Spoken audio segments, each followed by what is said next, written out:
السلام علیکم ورحمۃ اللہ وبرکاتہ. Welcome back to my channel. تو کیسے ہیں آپ سب؟ آئی ہوپ آپ سب لوگ ٹھیک ہوں گے، خیریت سے ہوں گے. میں بھی ٹھیک ہوں الحمدللہ. تو چلیے آج ہم بنانے والے ہیں بہت ہی مزیدار ٹیسٹی قلاقند کی ریسیپی.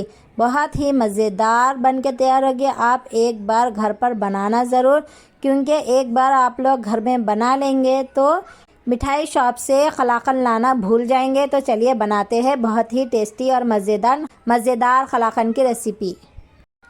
حلوائی جیسا قلاقند بنانے کے لیے صرف ہمیں 4 چیزیں چاہیے: شکر، گھی، ملک پاؤڈر اور پستہ. پستہ اگر آپ کے پاس نہیں ہے تو آپ اسکپ بھی کر سکتے ہیں، یا پھر آپ کاجو بادام بھی ڈال سکتے ہیں. تو چلیے بناتے ہیں ریسیپی. ایک پین لیں گے، اس کے اندر ہم ڈالیں گے ملک پاؤڈر، شوگر اور گھی ڈال کر تھوڑا سا اسے بھون لیں گے. اسے چپکنے بھی نہیں دینا اور اسے داغ لگنے بھی نہیں دینا. کنٹینیو سے چلانا ہے. اور شکر میں نے تھوڑا سا نکال لیا تھا کیونکہ ہمیں چاشنی بھی بنانا ہوتا ہے، تو تھوڑی سی شکر میں نے کم کر لی تھی. تھوڑا سا بھون کر ہم اسے نکال لیں گے، ایک پلیٹ میں نکال کر سائڈ میں رکھیں گے. ایک بندے کے ساتھ خبر میں کیا عذاب ہوتا ہے اور کافر کے ساتھ خبر میں کیا عذاب ہوتا ہے، حدیث سنیں گے ہم. بسم اللہ الرحمن الرحیم. عالم برزخ عالم قبر کا بیان ہے. ترجمہ: حضرت برائے ابن عازب سے روایت ہے، وہ رسول اللہ صلی اللہ علیہ وسلم سے روایت کرتے ہیں کہ آپ نے ایک سلسلہ کلام میں مردہ کے سوال و جواب اور عالم برزخ یعنی قبر کے ثواب و عذاب کا تذکرہ کرتے ہوئے فرمایا کہ اللہ کا مومن بندہ اس دنیا سے منتقل ہو کر جب عالم برزخ میں پہنچتا ہے، یعنی قبر میں دفن کر دیا جاتا ہے، تو اس کے پاس اللہ کے 2 فرشتے آتے ہیں. وہ اس کو بٹھاتے ہیں، پھر اس سے پوچھتے ہیں کہ تیرا رب کون ہے؟ وہ کہتا ہے کہ میرا رب اللہ ہے. پھر پوچھتے ہیں کہ تیرا دین کیا ہے؟ وہ کہتا ہے میرا دین اسلام ہے. پھر پوچھتے ہیں کہ یہ آدمی جو تمہارے اندر نبی کی حیثیت سے کھڑا کیا گیا تھا، یعنی حضرت محمد مصطفیٰ صلی اللہ علیہ وسلم، ان کے بارے میں تمہارا کیا خیال ہے؟ وہ کہتا ہے وہ اللہ کے سچے رسول ہے. وہ فرشتے کہتے ہیں کہ تمہیں یہ بات کس نے بتلائی؟ یعنی تمہیں ان کے رسول ہونے کا علم کس کے ذریعے سے ہوا؟ وہ کہتا ہے کہ میں نے اللہ کی کتاب پڑھی، اس نے مجھے بتلایا کہ یہ اللہ کے رسول ہے، تو میں ایمان لایا اور میں نے ان کی تصدیق کی.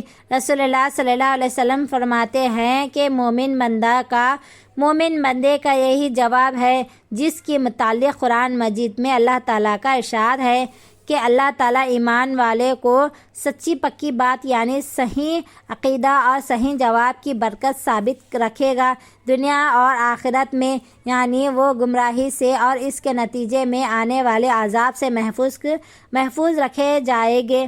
اس کے بعد رسول اللہ صلی اللہ علیہ وسلم نے فرمایا کہ مومن بندہ فرشتوں کے مرکوزہ بلا سوالات کے جب اس طرح ٹھیک جوابات دے دیتا ہے تو ایک ندا دینے والا آسمان سے ندا دیتا ہے، یعنی اللہ تعالیٰ کی طرف سے آسمان سے اعلان کرایا جاتا ہے کہ میرے بندے نے ٹھیک بات کہی اور صحیح جوابات دیے، لہٰذا اس کے لیے جنت کا فرش کرو اور جنت کا اس کو لباس پہناؤ اور جنت کی طرف اس کے لیے ایک دروازہ کھول دو. چنانچہ وہ دروازہ کھول دیا جاتا ہے اور اس سے جنت کی خوشگوار ہوائیں اور خوشبوئیں آتی ہیں، اور جنت میں اس کے لیے منتہائے نظر تک کشادگی کر دی جاتی ہے، یعنی پردے اس طرح اٹھا دیے جاتے ہیں کہ جہاں تک اس کی نگاہ جائے وہ جنت کی بہاروں اور اس کے نظاروں سے لذت اور فرحت حاصل کرتا ہے. یہ حال تو رسول اللہ صلی اللہ علیہ وسلم نے مرنے والے سچے اہل ایمان کا بیان فرمایا.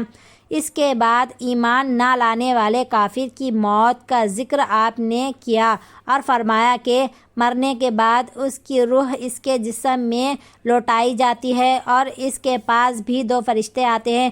وہ اس کو بٹھاتے ہیں اور اس سے بھی پوچھتے ہیں کہ تیرا رب کون ہے؟ کہتا ہے ہائے ہائے میں کچھ نہیں جانتا۔ پھر فرشتے اس سے پوچھتے ہیں کہ دین تیرا کیا تھا؟ وہ کہتا ہے ہائے ہائے میں کچھ نہیں جانتا۔ پھر فرشتے اس سے کہتے ہیں کہ یہ آدمی جو تمہارے اندر بحیثیت نبی کے مبعوث ہوا تھا، تمہارا اس کے بارے میں کیا خیال تھا؟ وہ پھر بھی یہی کہتا ہے ہائے ہائے میں کچھ نہیں جانتا۔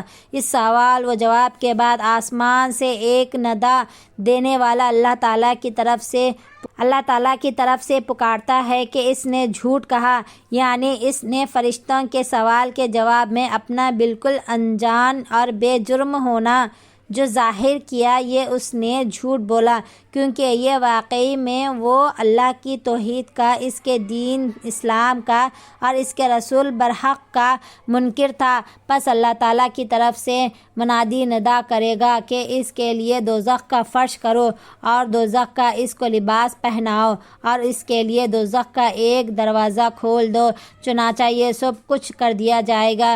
رسول اللہ صلی اللہ علیہ وسلم فرماتے ہیں کہ دوزخ کے اس دروازے برابر دوزخ کی گرمی اور دوزخ کی لپیٹیں اور جلانے جھلسانے والی ہوائیں اس کے پاس آتی رہے گی اور اس کی خبر اس پر نہایت تنگ کر دی جائے گی، جس کی وجہ سے اتنا دباؤ پڑے گا کہ اس کے سینے کی پھسلیاں ادھر سے ادھر ہو جائے گی۔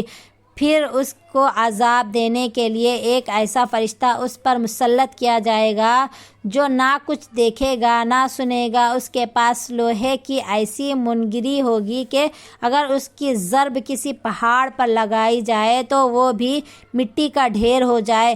وہ فرشتہ اس منگری سے اس پر ایک ضرب لگائے گا جس سے وہ اس طرح چیخے گا جس